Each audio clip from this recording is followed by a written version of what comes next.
All right, Craig. First time back in a long time. So as far as the tech goes, as far as the streaming goes, I am streaming and I am recording per Nick's instructions. So we are off to a good start there. In regards to everything else, I have little to no clue. We'll find out as we go here. But yeah, it's nice to be back, kind of back in the, I guess the working environment that I'm used to, Greg. Yeah, welcome back to Red Season, your first show of the year. That's right. Not the way we wanted it to go, and you No. obviously did that show from Chatterbox Studios. So back in your home habitat. Yes. In fact, I think I'm going to make a plea for next season that we just do opening day from our place that we normally do every other game from, because it just makes life significantly better. So maybe we'll see. See if I can't get that through the rings of command. Chat, you're going to have to be our basically our kind of quality control here. If something's off, you're going to have to let me know in the chat because it's been a while. Emilio Pagan. Let's see if he can't do it. He's got a lot of weight on his shoulders right now, for being completely honest. Yeah, I mean, should have got the ball on Thursday, according to Tito. So Yeah. let's see if he can show what he should have done on Thursday. I don't think I loved his answer. I know that people think he was taking accountability for that. I don't mind. I guess I don't mind him saying he wished he would have done something different, but I would have rather him just say maybe in the eighth inning when we had two left-handers up, we could have gone to the guy that we probably picked up in a trade. And he's getting paid a considerable amount of money. I think it's like, what is it, $8 million for Rodgers? $6 million? Mm-hmm. Something like that. I mean, that's not. I think Rodgers is pretty cheap, but Pagan's making like $8 million.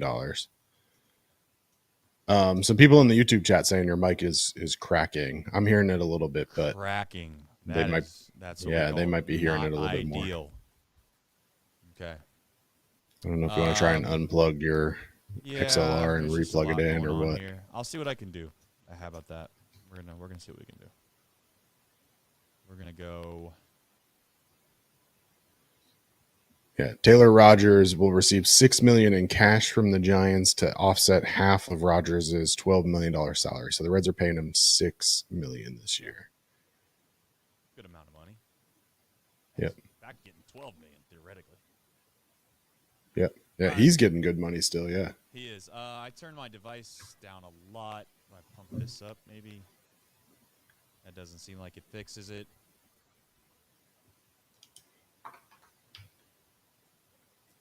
Echoes. I don't know about echoes. I don't think there's an echo. I just think that maybe let's do a little unplug, plug back in. Let's do that song and dance.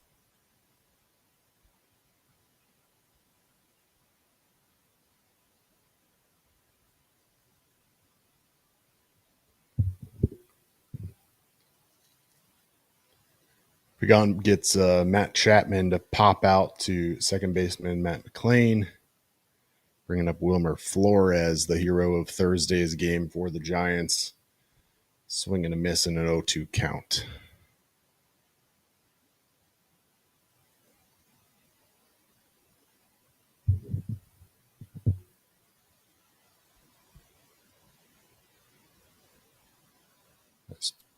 Still feel like it's not good.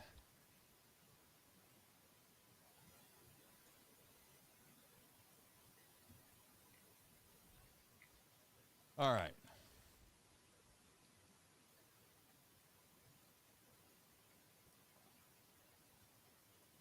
Yeah, we're way behind. I mean, we're way behind. Yeah, that's just how we are. How far we're behind. I'm sorry about how far we're behind. There's just only so much that one can do when we're playing by the rules. I'm playing by the rules. I have the FanDuel, whatever this is called. Yep.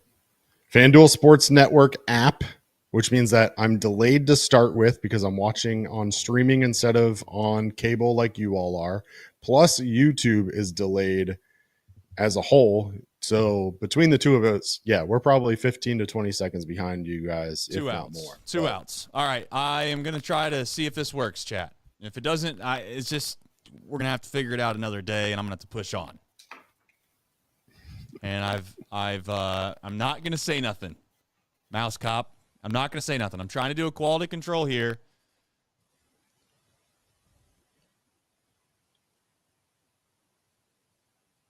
Oh, that's an out. That's an out. That's an out. Craig, it's time to do a show. Let's do a show. Bench to bench. Change hit in the air to deep right field. That goes Valenti. At the fence. He's done. Get out of here, baseball. He's gone. Oh, my God. Can you believe it? Johnny Bench has tied it up. The Cincinnati Reds win the World Series in 4 straight. It was a sweep. In the dirt. It's a wild pitch. Here comes Foster. The Reds win the pennant. Hawkins won the game. That ball is fair. Cincinnati's ahead. 2 games to none. Welcome, Joe Orlando to Cincinnati. Adam Dunn has done it again. Benzinger backing and calling. And the 1990 World Championship belongs to the Cincinnati Reds. Marty, yes. This is Adam from Milwaukee. Hey, Adam, how you doing? I'm good. How are you? Good. Do you think Scott Hatterberg's a good player? Dunn up there with the bases loaded, the outfield deep and around toward right, and the 1-0 on the way to the plate. Swung on, long drive, right field, and this one belongs to the Reds. And a high drive. Hit back into deep right field. Junior has just knocked the door down to the 500 club. Benson's first home run is a walk-off winner. That ball had a family. And De La Cruz is, oh my goodness, look at this kid run. My, oh my, that is a triple. Matt McLain's first big league bomb. Spencer Steer's first big league hit is a home run to straightaway center field. Joey Votto's done it again. The pitch. Votto swings high in the air. Right field. Yes! He pointed to the dugout to say, I told you. That is Joey Votto's 315th career go-ahead ribby. Only Johnny Bench had more as a Red. And I can't tell you how much it means to play in front of everyone here in Cincinnati as a Red. What a gift. What a tremendous gift. So thank you. Thank you. I think I can speak for all of Reds country. Joey Votto, thank you. High drive, left center field, racing back to the Laurent Bourgeois. The Reds are National League Central Division champions. In the air, left center field. Did he? He did! He did! Red win! Win! Line to right field. Genius, the first Red ever with 4 home runs in a game.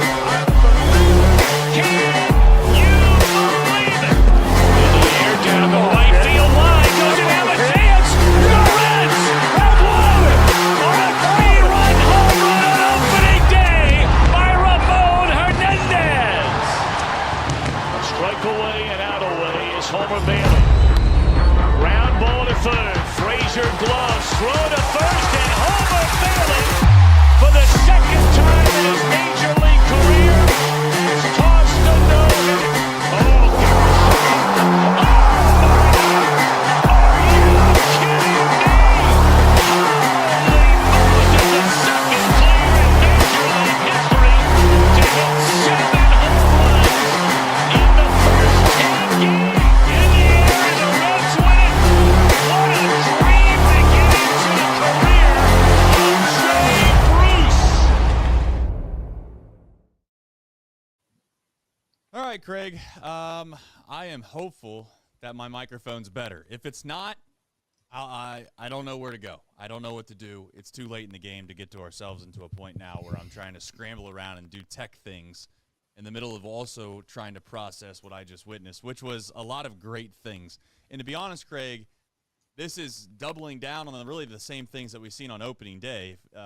They played a great game on opening day. They just weren't able to finish it off. Turns out Pagan decided he was going to throw the 9th inning this time. It worked out.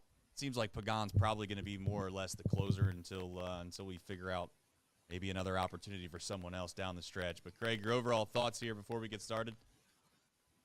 Well, let's just acknowledge the elephant in the room. Trace's mic is crackling. We get it. We know.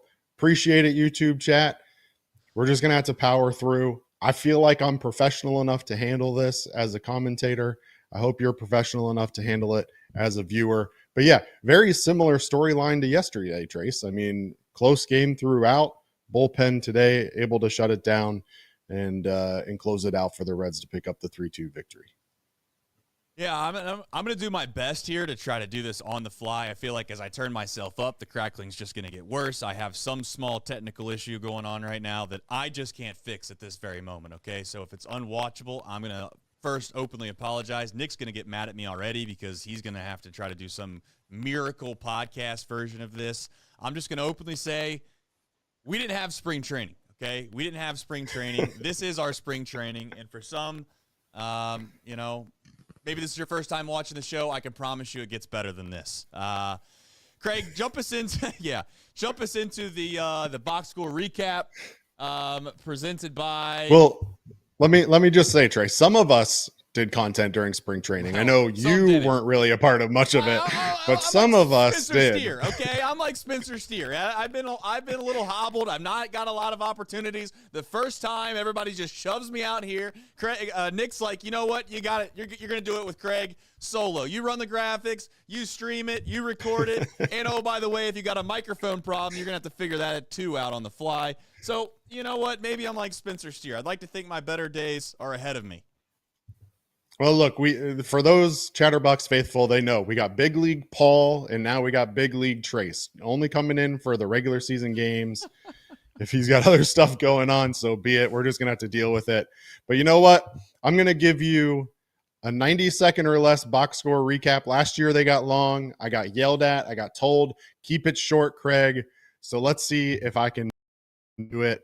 If you want to go with your mic while I'm doing the box score recap, great. If not, I'm good enough to handle it. I'll mute myself in case I got major problems. But I'm also going to throw up, shout out to Deep South Commodities. They are the deep drive of the day. But for today's sake and the way it's gone, you're going to get a nice little overlay graphic so you don't have to stare at Craig while he does the box score recap. And it's just going to say DSC. So shout out to them as well. Craig, take it away, my man. Yeah, we appreciate John and his team at DSC for their support. For today's box score recap, the Giants get on the board in the second inning when Wilmer Flores hits his second home run in as many games to give San Francisco the 1-0 lead. Heliot Ramos doubles to lead off the third, then scores on a single by Jung Hoo Lee. And after two long fly balls yesterday, Matt McLain hits another today, but this one finds the seat, leaves the yard, bringing the Reds within one at 2-1. The Reds would tie the game in the fifth on a pair of back-to-back two-out hits from McLain and Elly De La Cruz. Christian Encarnacion Strand gives the Reds the 3-2 lead with an opposite field solo home run in the sixth. And that would be the final score as Emilio Pagan picks up the save and the Reds to improve to 1-1 for 2025. You weren't kidding, Craig. You said you were going to make it short and sweet, and you did that. You got the boss was laying down the hammer, and by the boss I mean Nick. Let's all be very clear here. When it comes down to Chatterbox the Reds, the boss is Nick, and hey, I'm frazzled right now. The chat's telling me that I got Jabot, Mike, and listen, that's the one thing I hated about opening day is that Ian Jabot didn't really deserve that.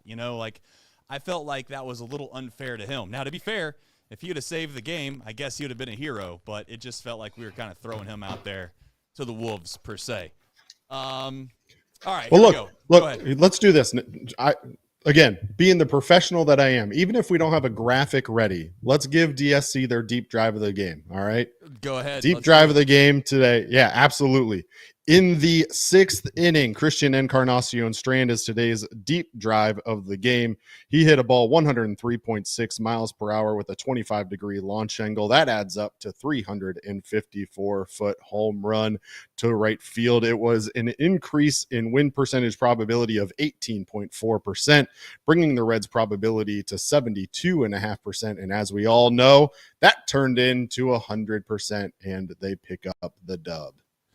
That's right. Thank you, Greg, for just dragging us along on this post-game edition of Chatterbox Reds. I feel like I am absolutely in in another dimension at this moment, trying to figure everything out. Game Day 513 with a super chat says 1-0 in one-run games. It's the Tito effect. I do like that. I also seen some other people saying, "Hey, is Tito like the best manager ever now again?" All right, we'll get to that in just a minute. All in Christ says CES, boys, CES. He is on the rundown. That's what we call the young infield. And then Jim Lafferty with a 20 bomb. Thank you for your support. All of you, thank you for your support. Says Chatterbox Sports is back. Lodolo was a gamer today. Didn't have his best stuff, but came through big time, which gives us a good segue into Nick Lodolo. Not a lot of swing and miss, Craig. If we all know that. And really, I guess we could say he didn't have his best stuff. But if that's not his good stuff, then I'm more than happy because he found a way to keep the ball in the yard at Great American Ballpark. For those that follow Ballpark Pal, today was not a good day to try to pitch at Great American Ballpark. It was, I think, 20% more likely today. Or 20% more likely for runs today, Craig, than its traditional self. And if you know anything about Great American Ballpark, it's already not a great place to try to pitch. Ground balls was the key. I mean, he got a lot of ground balls. And if we're also being very honest, double plays are something that we're just not used to having. And I don't want to get ahead of myself, but this infield, and we're not jumping down the line here, but this infield has a chance to really help out the pitching staff. And I am very hopeful for that. I'm not going to get ahead of myself. At least I don't think I'm going to. But Nick Lodolo looked good. Your overall thoughts? Yeah, well, look, I think he got the job done. And I think at the end of the day, what the super chat said is exactly right. He was a gamer today. He didn't have his best stuff. He didn't really have the breaking ball going at any point during today's game.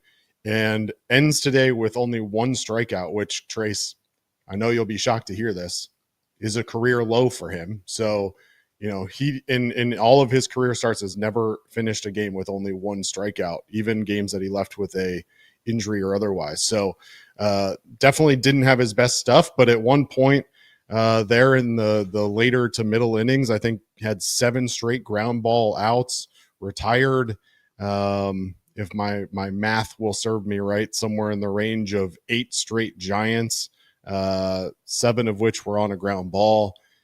So look, when he didn't have his best stuff, he was able to figure out a way to make it work. And final line on the day, 6 innings, 5 hits, only 2 runs, no walks, which is important as well for Lodolo. That was something that I felt like in years past he had struggled with, especially with the breaking ball, being able to control that. So shout out to Nick Lodolo, being able to get under control after that 3rd inning and hold this Giants offense scoreless. And I think I speak for most of the people in the chat where if we can get 6 innings of 2-run baseball out of Nick Lodolo more times than not, we're going to be happy with that outcome from him. Yeah, I'd say happy with that outcome almost anybody on the staff. I mean, a quality start's a quality start, and it's something that this Reds team hasn't had a ton of.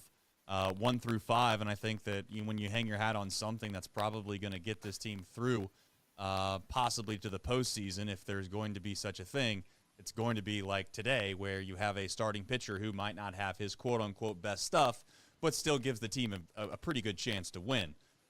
Speaking of a chance to win, the bullpen, they delivered, and they've delivered in back-to-back games. I know people might take that and run with it and say, what are you, an idiot? Like, let's face the facts here, okay? I'm not trying to go back and rehash what happened on opening day, but Jabot's not really a part of the big plans when it comes to this bullpen. I don't expect him to be getting any meaningful high-leverage spots moving forward all too often, and if I'm wrong, then I guess Tito Francona knows something that I don't. But having said that, Pagan has looked unbelievable in his 2 efforts. It's nice to see Graham Ashcraft get a scoreless frame when it's his first time.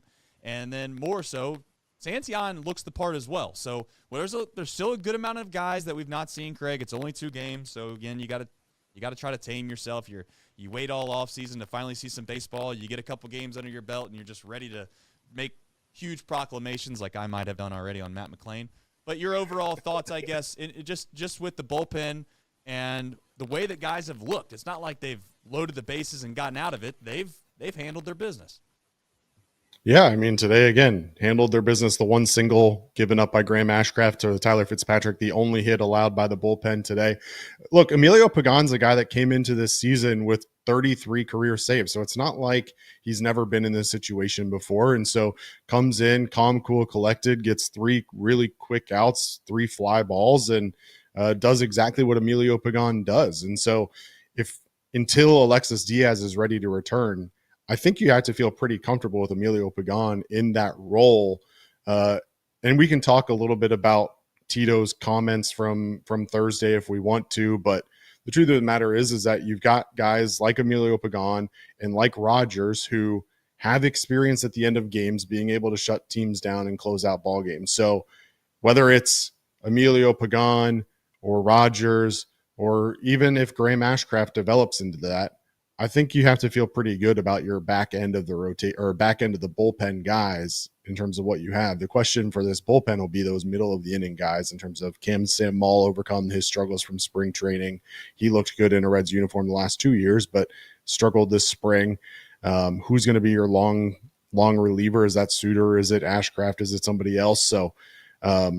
So far, 2 games in, have to be pretty happy with it. 7 innings out of the bullpen, 6 of which are scoreless. Can't ask for a whole lot more other than obviously Ian Gibaut closing the door on Thursday, but I think they looked pretty good today. And Santillan, if he can be that high leverage power reliever, I think that adds a lot of depth to this bullpen that maybe they were missing in terms of that shutdown guy. And on the same side of the aisle, if you will, the defense today, quite frankly, couldn't have gotten, much better.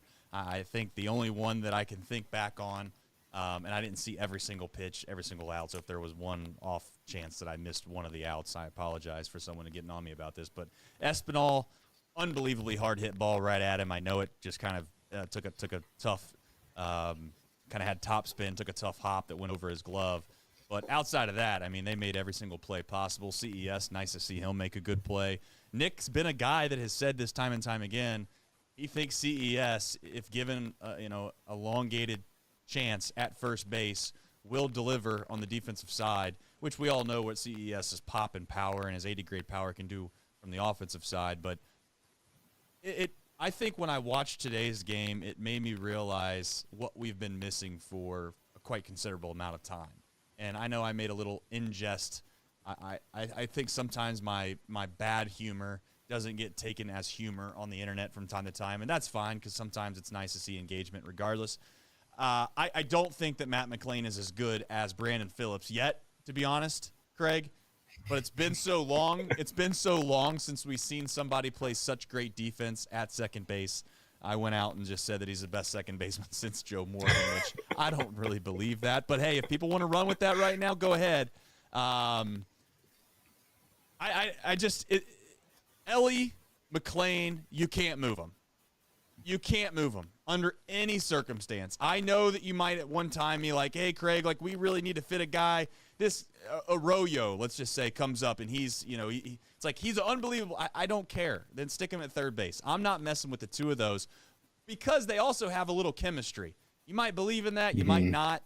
I just think those two love playing with each other. They have chemistry. They have great vibes. And I really would like to continue to build off of that. Yeah, no, I agree with it as well. I mean, I wrote down a couple plays that stuck out in my mind as they were happening. Obviously, the CES diving stop to finish the 8th. But even before that, Matt McLain made a really nice double play on a ball where he and Elly were both kind of going up the middle to try and stop it because they weren't sure who was going to get to it. McLain gets to it, is able to turn the double play. And even earlier in the game in the 6th inning, he made a really nice sliding stop in short right field in a ball that he was able to get up and make the out at first base against Jung Hoo Lee, who can run pretty well. So to be able to make that play stood out to me for sure. And you mentioned the kind of relationship that McLain and Elly have. They're pregame toss partners. Obviously they have their postgame celebration that we all love. It just seems like they're on the same page. You even saw, it may seem simple, right? But pop up behind second base, McLain calls for it. Normally shortstop has the lead in the infield, but Elly kind of gave it to McLain because he had faith in it. I think that was something that we talked about last year with this Reds defense, is that Elly probably felt like he had to make more plays than maybe he would normally be responsible for because of some struggles defensively at other positions. And so it was good to see him give way in that moment and allow McLain to take charge on a pop fly behind second base, a play that he would probably normally go after if Jonathan India was still the second baseman. No knock to Jonathan India, just he didn't have the faith of Elly De La Cruz. And so it was really good to see that come out. And Barry Larkin made the comment, I think 1,862 times on the broadcast today, but the Reds have a couple really good infielding defensive players. And I know that Nick Krall has gotten knocked a lot for the amount of middle infielders that he's got in this organization.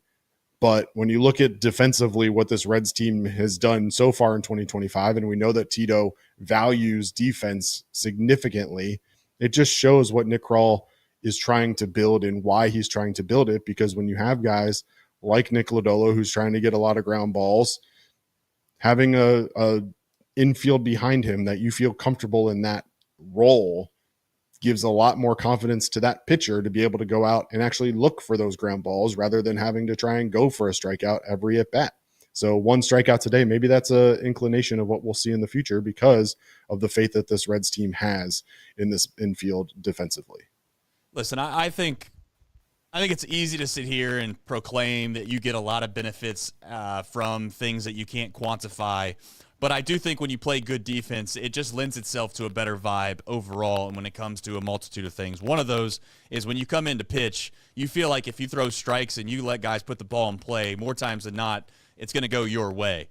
And the second part of that is whenever you got to get 4 or 5 outs against a really good team or just a good team in Major League Baseball, it never bodes well. And I've said this before, I'll say it again. The Brewers, the whole secret sauce that they've had for a long time over the past few years, I guess I'll say, it's not secret sauce. We've all seen it. They make plays, they make routine plays, and then they also make great plays. And on top of that, they have a really good bullpen. So they shorten the game. They make it difficult. You only get 27 outs. And when you only get 27 outs and they don't give you any extras, you find what happens. And you find a way to win close games. Today, if we're being honest, this is how the Brewers won a lot of their games when they've had success. They find a way to win a one-run game. You look at the lineup and you say, well, they can't hit. This team's not very good. Well, they pick it, and they throw the ball over the plate. So if that means that's the style of brand of baseball that this Reds are going to come closer and closer to being, I'm okay with. I'm perfectly okay with Santiago Espinal, hitting 250 at most, but he makes every play at third base. Now, he didn't make the play today. That was, again, a very hard hit ball. I'm not expecting him to make it, but I just think that when you look at this infield, it exudes fun. And I think between CES, McLain, Elly, and probably if it were up to me, I would continue to try to put Espinal in that spot because it feels like if you're going to do something well, a la, and I'm not trying to cross over a bunch of examples here, but a la Cincinnati Bengals, like if you're going to be the greatest offense in the NFL, then go be the greatest offense in the NFL. Don't let anybody tell you that you shouldn't do that, right? Sign the 2 wide receivers. Make sure you keep your quarterback. If we're going to be a great defensive infield, then let's just keep Espinal there and live with the fact that Candelario is probably going to have to sneak his way into first base from time to time and also DH. And to be fair, I'm not saying Candy can't ever play third base, but I'd like to see Espinal get a lot more reps there than maybe many would have anticipated. Any other thoughts on kind of the infield here before we jump to anything else? Well, the other piece about Santiago Espinal is that he may not bring you a ton of power, but he'll get on base for you too. It's not like this guy is a complete liability at the plate. So he brings you really high quality defense, but he also brings you a somewhat average batter as well. I mean, career 266 batter, OPS plus of 91 because he doesn't necessarily hit it as hard, but he's getting on base at a 321 clip. So definitely not something to just shrug at and think that he's a throwaway in the offensive lineup, but on base again twice today with 2 singles. So we'll definitely take that out of your number 7 hitter or number 8 hitter, depending on kind of where he falls. I do think that, not that we're talking about this right now, but the bottom half of our lineup, the bottom third, right now feels abysmal. I'm not really sure that there's an answer at catcher. Trevino, we know, is not a heavy offensive threat, but Jake Fraley's got to figure some things out. Trevino's got to figure it out at the plate because he's going to be catching a whole lot over the next couple weeks. But if Fraley doesn't figure it out, Will Benson's hitting pretty well down at AAA to start the season. I know it's only 2 games, but he's looked pretty good. So don't be alarmed to see Will Benson back in the major league roster here in the next couple weeks. Or I know this sounds wild as well, but even if it has to be Blake Dunn, I mean, if you're going to give me an athletic, just give me someone that's athletic, that's probably going to play above average defensively out in right field and or left field, however you want to mix it up. I don't care. But I maybe I'm a Blake Dunn fan or stan for no reason. I don't know. I just think that he's a guy that's he's not been given a lot of opportunity to. Last year, his opportunities came in spurts. It felt like he never was truly like, hey, you know, this is an opportunity that's legitimate. It always felt like, hey, we're going to slot you in here for a couple games because this guy's out on IL or this guy's banged up and he's only going to be out for a day or two. And no matter what you do, Blake Dunn, you're probably going to come out regardless. I would like to see him get a really fair chance. It also feels like, and I don't want to get too into the weeds on this show, it also feels like the Reds made some roster decisions that they were expecting to get someone either through waivers or pick somebody up, and it just never happened. I would assume that should have already come through the wire by now if they were going to do that at the end of spring, but I have a hard time believing that Hurtabees and Dunn are the 2 guys that we have on the bench because we think that they're the best players to help us win right now. I know people scoff at Will Benson, but what Will Benson did over an extended period of time, might I add, in 2023 should carry some weight. I know he had an abysmal 2024, but so did Candelario to a certain extent at certain times, and he's looked pretty good. So I would say that you're right. Fraley's leash is going to be incredibly short. It stinks for him, but it's part of what is being a Major League Baseball player, especially at the level that he's at currently. I don't know how much longer you give him, Craig, but I will say if it's not Benson or somebody else that they pick up, then at least give some of those guys that might have, you know, Hurtabees, you've mentioned it before. I'm not out on him, but I just need to see more.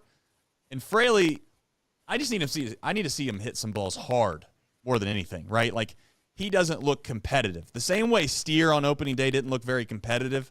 That's how Fraley looks right now. And it's disappointing, but there's going to be some options here soon if it continues the way it goes. Yeah, tomorrow is going to be interesting because tomorrow, not to jump ahead to up next, but tomorrow the Giants have Robbie Ray projected as their starter for tomorrow, a left-handed pitcher. So the question becomes, what does Tito do in the outfield in that situation? I can't imagine that Jake Fraley gets the start against the left-handed pitcher. Is it Blake Dunn? Is it Gavin Lux and some other combination? Like this versus left-handed pitching outfield is really going to be a question for me in terms of what Tito does to kind of build that outfield. I would assume that TJ Friedl is going to be the center fielder still because he's kind of had reverse splits against lefty and righty. But other than that, I'm really not 100% sure what he's going to do. I assume Blake Dunn will start in one of them, but who starts opposite him will be kind of interesting to see. I'm not sure if you've given any thought to what that looks like yet, but I'm not sure, quite frankly, what that lineup is going to look like tomorrow facing a lefty for the first time in this year. Not only that, it's the first lefty, it's also like the first kind of, you know, the Reds are a little unique because there's a homestand here, but I know that there for a while, there's nothing that pissed me off more than the getaway days, and I know it's not a getaway day to be clear, but getaway days that were David Bell. It's like, you know, these guys can play. They can play on Sunday. They're young enough to play on Sunday and then turn around and play that next Monday night. But we'll see. I don't have a really strong opinion on the outfield, other than the fact that I was a little concerned about TJ Friedl.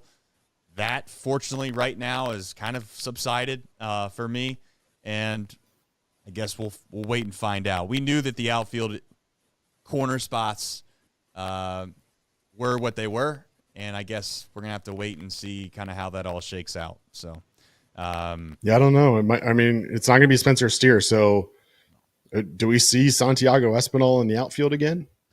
I don't know. I hate to say this, but I just don't want to move Santiago Espinal from something that we know that he's good at doing. You know, it's like you don't mess with something that's good just to try to make room for something else that might not be as good to then hopefully fix something that might still be broken when you try to move him out there.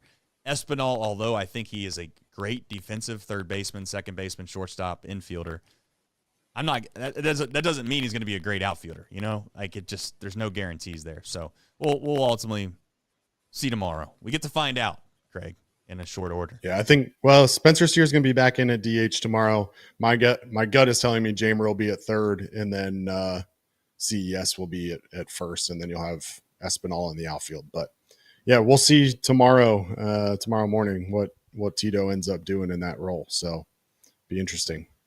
All right, we do have more baseball tomorrow, and tomorrow, Craig, we got Robbie Ray and Nick Martinez. Thoughts? Yeah. Well, Robbie Ray only started 7 games last year after being acquired from the Seattle Mariners in a trade with them.